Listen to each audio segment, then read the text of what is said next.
এবার দেব।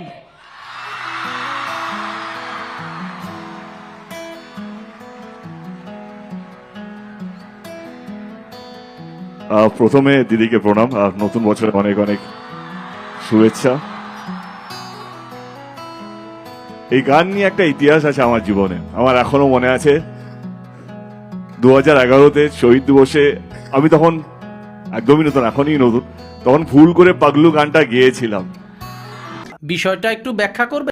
তখন বুঝিনি কে এই জায়গা এই মঞ্চে, কারণ কিন্তু আমি সেদিন গাইনি, আমি এটা কোনদিন বলার সুযোগ পাইনি। আমি আজকে এই সুযোগটা পেয়েছি, কারণ মঞ্চের সামনে যে হাজার হাজার লক্ষ লক্ষ মানুষ ছিলেন, তারাই পাগলু গানটা ধরেছিলেন, তারাই বলেছেন গানটা গাইতে। তো আজকে আবার সেই দিনটা, কিন্তু আমি গান গাইতে পারবো না, কারণ সবাই যেভাবে জমিয়ে রেখেছে। আমি অবশ্যই এটাও চাইবো না কি খুব বেশি জ্ঞান দিতে, কারণ আজকে আপনাদের একটা বিশেষ দিন, সিএম কে এত কাছ থেকে পাওয়া সত্যি সৌভাগ্যের ব্যাপার। কারণ আমার পড়াশুনো ইঞ্জিনিয়ারিং সব বম্বে পুনে থেকে হয়েছে, আমরা সত্যি এরকম সিএম পাইনি।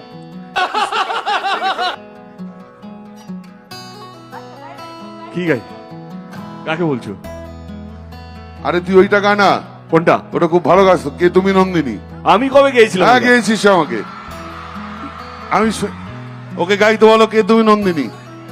হ্যাঁ নন্দিনী তো এখানে বসে আছে। এই নন্দিনী বসে আছে। ওকে তুমি নন্দিনী। কাছে এসো না। না তুই এখান থেকে। না না না না। আর আমি কিউ ধরছি। না না, আমি আমি কে তুমি? আচ্ছা যাও না।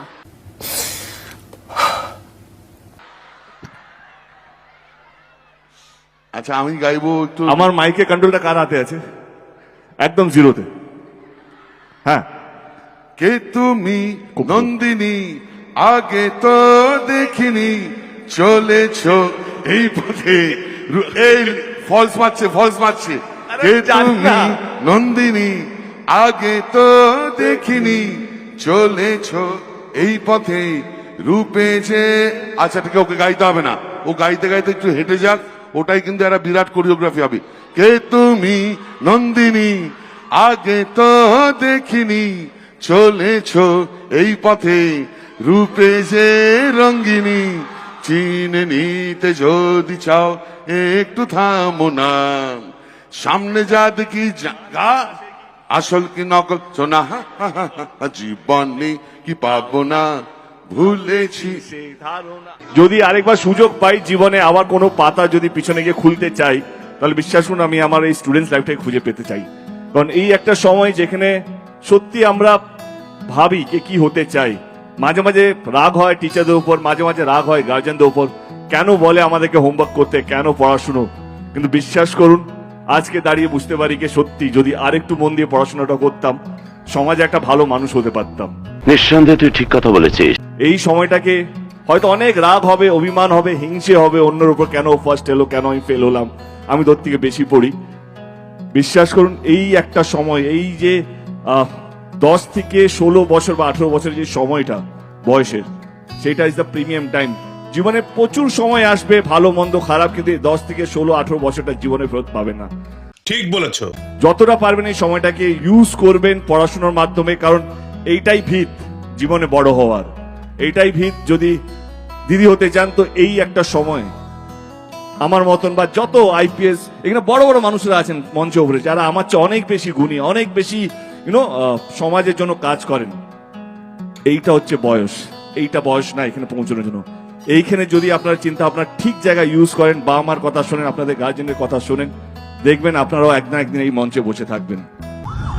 এটা হাস্যকর, এই দেশের জনগণের জন্য হাস্যকর। হয়তো আমরা উপরে থাকবো, এখানে কোথাও বসে থাকবো, কিন্তু আপনারা এখানে থাকবেন।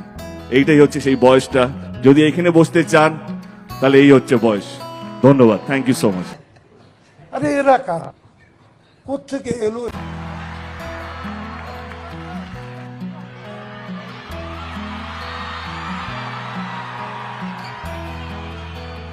খাদানের গান কিশোরী কারো মনে আছে? কি লাইন ছিল প্রথম লাইনটা? সব ভুলে গেছে। আমি না গুলিয়েছি, সিএম এর সামনে আমি সত্যি গুলিয়ে গেছি।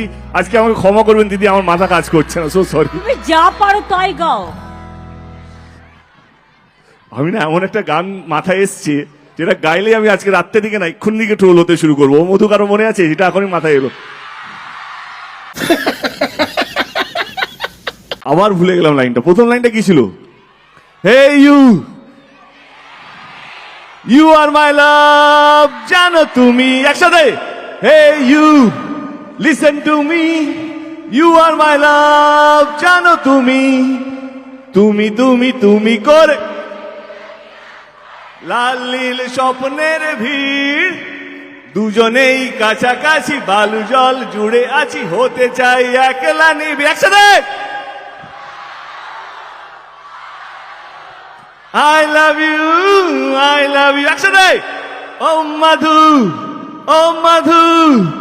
I love you,